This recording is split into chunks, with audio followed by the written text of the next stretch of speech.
السلام علیکم ورحمۃ اللہ وبرکاتہ۔ میں حافظ عبد المعبود، استقبال ہے آپ کا ہمارے یوٹیوب چینل میں۔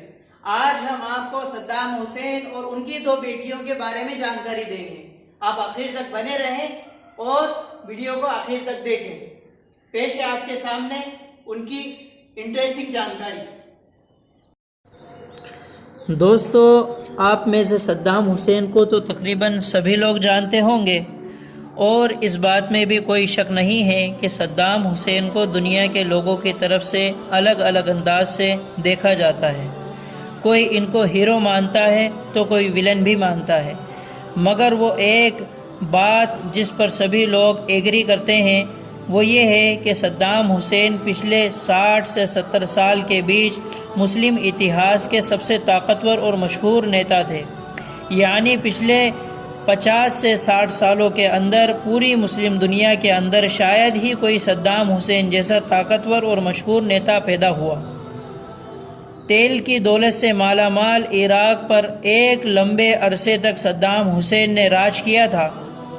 ان کے دور میں یہ کہاوت مشہور تھی کہ صدام حسین کے راج کے اندر اس کی اجازت کے بغیر عراق میں ایک پرندہ بھی پر نہیں مار سکتا ہے۔ مگر پھر وقت بدلا اور امریکہ جیسے طاقتور دیش نے صدام حسین کے اوپر دھیرے دھیرے بہت سارے بڑے بڑے اور خطرناک الزام لگانا شروع کر دیے۔ نتیجہ یہ ہوا کہ پہلے تو امریکہ نے عراق پر حملہ کیا، یعنی جنگ کی، اور اس کے بعد صدام حسین کی گرفتاری ہوئی، اور پھر وہ دن بھی آ گیا کہ جب 30 دسمبر سن 2006 میں صدام حسین جیسے طاقتور لیڈر کو پھانسی کے پھندے تک پر چڑھا دیا گیا۔ ورتھ نوٹسنگ بات یہ ہے کہ جس دن صدام حسین کو پھانسی دی گئی تھی، یہ دن اسلامک کیلنڈر کے حساب سے 10 ذی الحجہ کا دن تھا، یعنی کہ وہ دن جس دن مسلمانوں کے گھروں میں قربانی دی جاتی ہے۔ ساتھ ہی ساتھ انٹرسٹنگ بات یہ بھی ہے کہ صدام حسین کی پھانسی وہ عجیب و غریب پھانسی کی سزا تھی جس کو پوری دنیا کے خاص اور عام انسان نے اپنی ٹی وی اور موبائل کی اسکرین پر بڑی آسانی کے ساتھ دیکھا تھا۔ فی الحال دوستو، صدام حسین کے ساتھ جو بھی کچھ ہوا ان کو آپ میں سے ہر ایک شخص اچھی طرح جانتے ہوں گے۔ آپ نے اس انسیڈنس کے بارے میں بہت گہرائی سے پڑھ اور سن رکھا ہوگا، مگر آج ہم بات کریں گے اس ویڈیو میں صدام حسین کی ان دو بیٹیوں کے بارے میں جو صدام حسین کی زندگی میں ان کی حد سے زیادہ عزیز اور لاڈلی ہوا کرتی تھی۔ کیا آخر صدام حسین کے ختم ہو جانے ہی ان کی پیاری اور عزیز بیٹیوں کی زندگیاں کیسے اچانک بدل گئی تھی، اور کیسے صدام حسین جیسے امیر اور طاقتور لیڈر کی بیٹیاں ڈائریکٹ محلوں سے جھوپڑیوں میں آ گئی تھی۔ یہ کہانی ہے صدام حسین کی دو لاڈلی بیٹیوں یعنی رغد اور رانا حسین کی، جن کے بارے میں یہ مشہور ہے کہ صدام حسین کی زندگی میں ان کے پاس تین محل ہوا کرتے تھے۔ جگت حسین کے محل میں 12 گاڑیوں کے ساتھ ساتھ 52-53 کے قریب نوکر ہوا کرتے تھے۔ رغد حسین کے ایک محل کا خرچہ تقریباً $50 ملین ہوا کرتا تھا۔ وہیں دوسری طرف رانا حسین کو اسپیشل چیزوں کا بہت شوق تھا۔ رانا حسین کے بارے میں مشہور ہے کہ رانا حسین کے لیے سرکہ جانیوا کمپنی خاص طور سے تیار کیا کرتی تھی، اور رانا نے اس کمپنی کے ساتھ یہ کانٹریکٹ کر رکھا تھا کہ وہ اس خاص سرکے کو دوسری کمپنیوں کو نہیں دے گی۔ ساتھ ہی ساتھ آپ کو جان کر حیرانی ہوگی کہ رانا حسین کے اسپیشل شوز اٹلی کی ایک کمپنی کی طرف سے تیار کیے جاتے تھے۔ رانا حسین کے لیے اسپیشل کپڑے اور خوشبو بھی پیرس سے منگوائی جاتی تھی۔ پورے کے پورے بغداد میں یہ مشہور تھا کہ جس طرح کی خوشبو رانا استعمال کرتی ہے اس طرح کی خوشبو پورے عراق میں کسی بھی عورت کے پاس موجود نہیں ہے۔ رانا کے صابن کی کہانی بھی کچھ اسی طرح ہے، جو لندن میں تیار کیا جاتا تھا۔ اور خاص رانا کے لیے ہی ہوا کرتا تھا۔ یہ دونوں کی دونوں صدام حسین کی بیٹیاں شادی شدہ تھیں، جن کے اپنے بچے بھی تھے، اور ظاہر ہے ان کے بچے ایک شاہی زندگی بھی گزارا کرتے تھے۔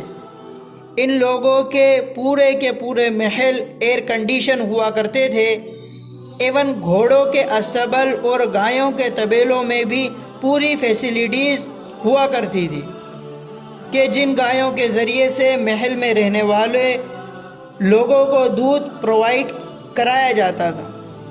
محلوں میں بہت سارے نوکر، بڑی بڑی مشینیں بھی ہمیشہ تیار رہا کرتی تھی۔ دوستو، اس دور میں یہ دونوں شہزادی اور ان کے بچے عراق کے جس علاقے سے بھی نکل جایا کرتے تھے، اس علاقے کے رہنے والے لوگ حقیقت میں ان کے لیے اپنی پلکیں بچھا دیا کرتے تھے، مگر پھر وقت نے اپنے آپ کو پوری طرح سے بدلا اور کچھ دنوں کے بعد ہی یہ محلوں میں رہنے والے لوگ بغداد کے ان دو چھپے ہوئے ایسے کمروں میں رہنے لگے تھے جہاں پر نہ تو بجلی تھی اور نہ ہی پانی موجود تھا۔ یعنی ان دو لوگوں کی زندگی اچانک سے عرش سے فرش پر آ گری تھی، اور یہ سب کچھ ہوا تھا صدام حسین کا دور حکومت ختم ہونے کی وجہ سے۔ یعنی جیسے ہی صدام حسین کے ہاتھ سے پاور گئی، ویسے ہی ان سب کی زندگی بھی خود کے لیے عذاب بن گئی۔ ویسے تو آپ سبھی لوگوں نے پڑھا اور سنا ہوگا کہ سن 2003 میں صدام حسین کے ہاتھ سے پاور گئی تھی، اور صدام حسین کی فیملی کو امریکہ کی فوج پوری طرح سے ڈھونڈ رہے تھے۔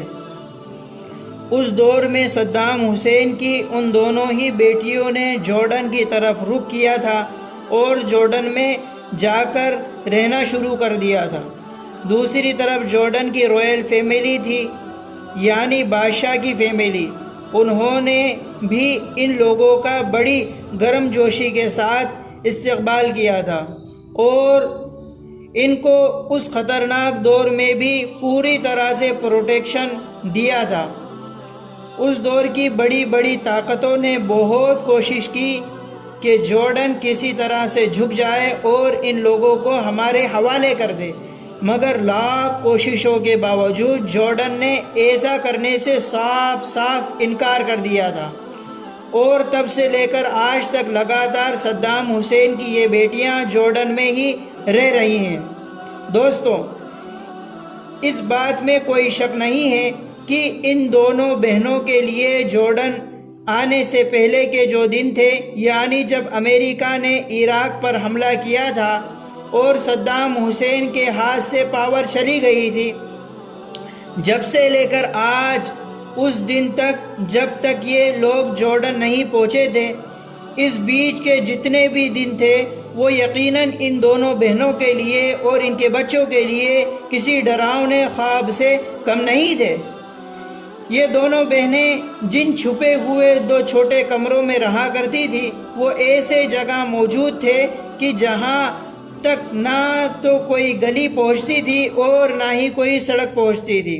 اس سے آپ لوگ اندازہ لگا سکتے ہیں کہ اس کی لوکیشن کا کیا حال رہا ہوگا۔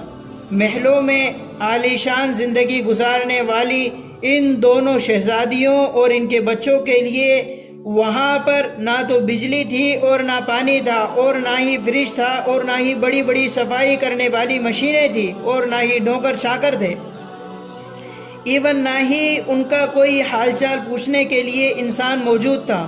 صدام حسین کا ایک قریبی رشتہ دار ہوا کرتا تھا کہ جن کا نام عزی الدین محمد الحسن ماجدی ہوا کرتا تھا، اور یہی وہ انسان تھا کہ جس نے صدام حسین کی بیٹیوں کی خیریت لینے کے لیے چھوٹے چھوٹے اور چھپے ہوئے کمروں کا دورہ کیا تھا، اور بعد میں صحیح وقت پر میڈیا کے سامنے اس پورے معاملے کو اجاگر کیا تھا۔ اس دور میں اس رپورٹر کو انڈیا کے زی نیوز کے علاوہ دنیا کی بہت ساری چھوٹی بڑی ویب سائٹ نے کور کیا تھا۔ صدام حسین کے اس قریبی رشتہ دار کے دعوے کے مطابق صدام حسین کی بیٹیوں نے ان برے دنوں میں خود ہی اپنے نرم نازک ہاتھوں سے اپنے کمروں کی صفائی کی تھی۔ وہ لوگ خود سے ہی جھاڑو لگایا کرتی تھی اور خود سے ہی کپڑے دھویا کرتی تھی، اپنے لیے کھانا پکایا کرتی تھی، ٹوائلٹ بھی خود ہی صاف کیا کرتی تھی۔ اب کیونکہ کمرے میں پانی بھی موجود نہیں تھا، اس لیے کمروں سے کافی دور نلوں سے پانی بھر کر بھی لایا کرتی تھی۔ یعنی دوستو، چند مہینے پہلے تک جن شہزادیوں کی زندگیاں محلوں میں شان و شوکت کے ساتھ گزر رہی تھی، اب ان کی زندگی پوری طرح سے بدل چکی تھی۔ لیکن دوستو، بھلے ہی حالات کی وجہ سے یہ بھی بری کنڈیشن میں آ چکی تھی، مگر پھر بھی یہ تھی تو آخر صدام حسین جیسے بڑے اور طاقتور لیڈر کی بیٹیاں۔ اس لیے وہ وقت جلد ہی آ گیا جب جارڈن جیسے دیش نے ان کو پناہ دی اور ایک بار پھر سے نئی زندگی شروع کرنے کا موقع مل گیا، اور آج تک یہ لوگ جارڈن میں ہی اپنی زندگی گزار رہی ہیں۔ فی الحال دوستو، آج کی اس ویڈیو کو ہم یہیں پر ختم کرتے ہیں۔ ویڈیو پسند آنے پر اپنے دوستوں کے ساتھ شیئر کریں اور ہمارے چینل کو سبسکرائب کریں۔